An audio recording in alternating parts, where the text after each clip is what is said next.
Você já imaginou o que acontece quando um ditador que parecia inabalável começa a demonstrar medo? Quando aquele que sempre desafiou as maiores potências do mundo passa a implorar por paz? O que faz um líder autoritário chegar ao ponto de admitir que talvez o fim esteja próximo?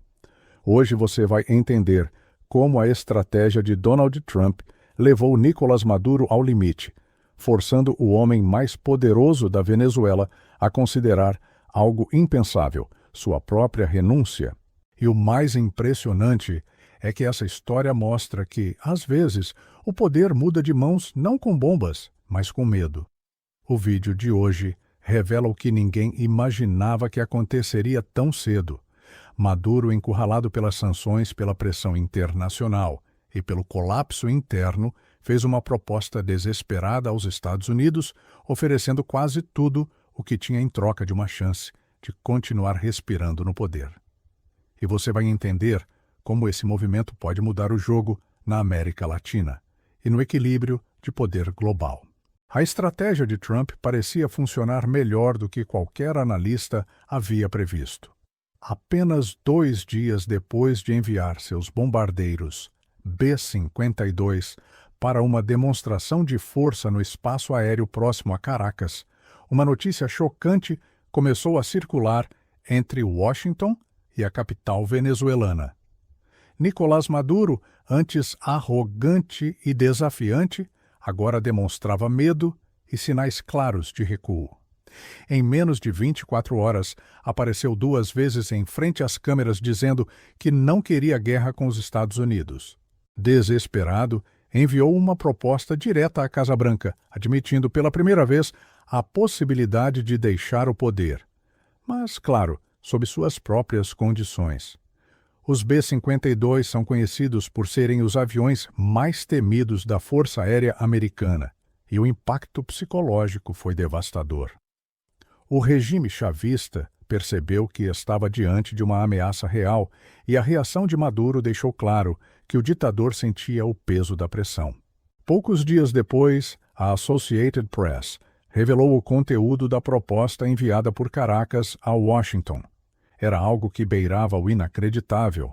Maduro se dizia disposto a deixar o poder em até 3 anos, entregando o comando à vice-presidente Delcy Rodrigues. Essa proposta, obviamente, foi rejeitada imediatamente pelo governo Trump. Delcy faz parte do mesmo núcleo duro de poder de Maduro. Colocá-la no comando seria apenas uma troca de nomes, mantendo o mesmo regime disfarçado sob outra figura.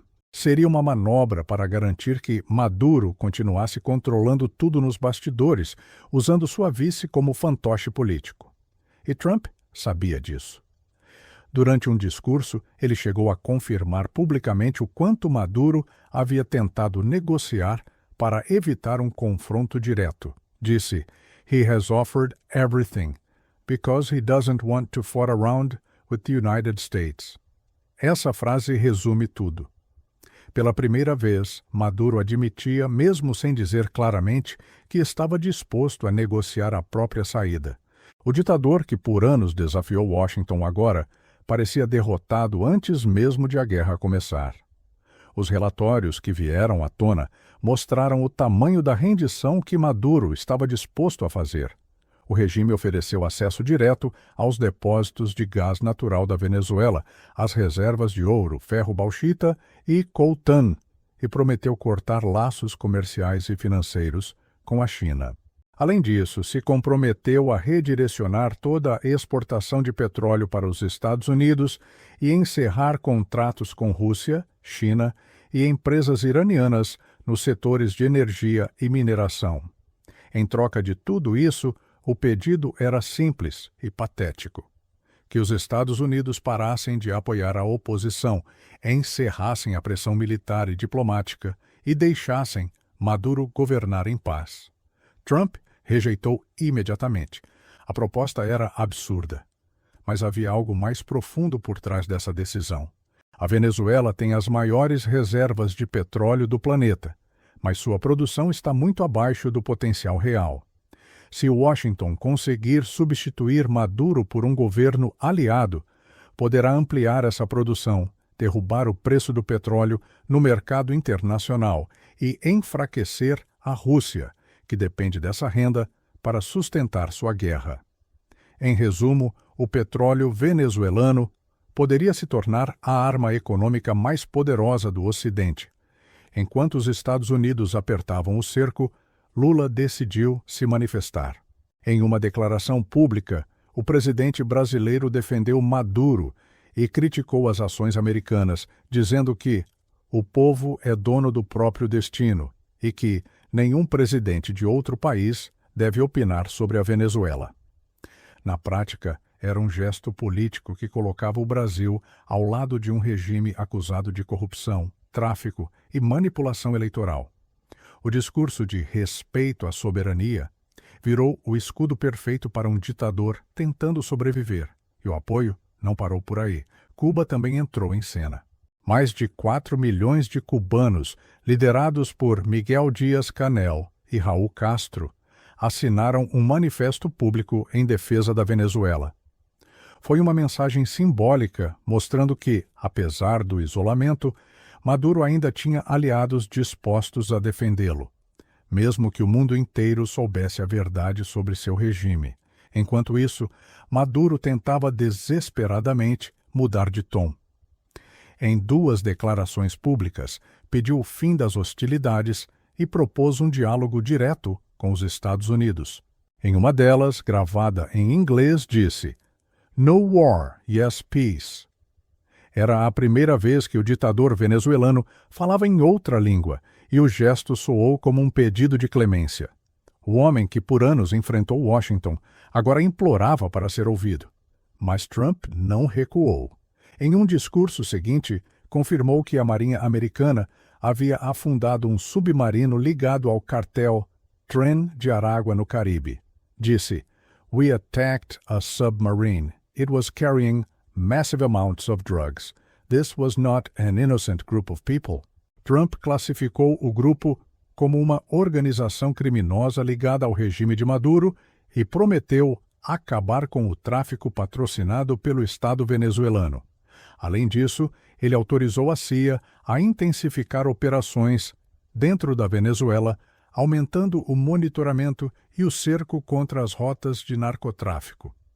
Mesmo diante dos apelos por paz, Trump deixou claro que sua estratégia era simples: pressão total até a queda de Nicolás Maduro. Mas os Estados Unidos não estavam sozinhos nessa ofensiva. O mundo árabe também começou a agir nos bastidores. De acordo com o Miami Herald, o Catar apresentou 2 propostas de transição política à Casa Branca, ambas com o mesmo objetivo: remover Maduro do poder e formar um governo provisório. As propostas foram articuladas pelos irmãos Delcy e Jorge Rodrigues, e a ideia era criar um madurismo sem Maduro, uma transição controlada, onde o sistema permaneceria o mesmo, apenas trocando o rosto do ditador. Em uma das propostas, Delcy Rodrigues assumiria o comando de forma institucional. Na outra, o general Miguel Rodrigues Torres, atualmente exilado, ficaria responsável por liderar um governo de transição supervisionado por militares. Nenhuma das ideias foi aceita por Washington. Trump não queria trocar um ditador por outro, ele queria derrubar o regime inteiro. E a cada movimento diplomático e militar, essa possibilidade parece cada vez mais real. A queda de Maduro já não é apenas um rumor, é uma questão de tempo. O homem que um dia acreditou ser intocável agora vive cercado por medo, isolado até mesmo entre seus aliados e pressionado por um mundo que não está mais disposto a tolerar o autoritarismo disfarçado de revolução. Se você chegou até aqui, é porque quer entender o que realmente acontece por trás dos bastidores da geopolítica mundial? Então aproveita esse momento, se inscreve no canal, deixa o like e compartilha esse vídeo com quem também quer ver o que a grande mídia não mostra. Isso ajuda o canal a crescer e garante que você continue recebendo análises que explicam o mundo de verdade.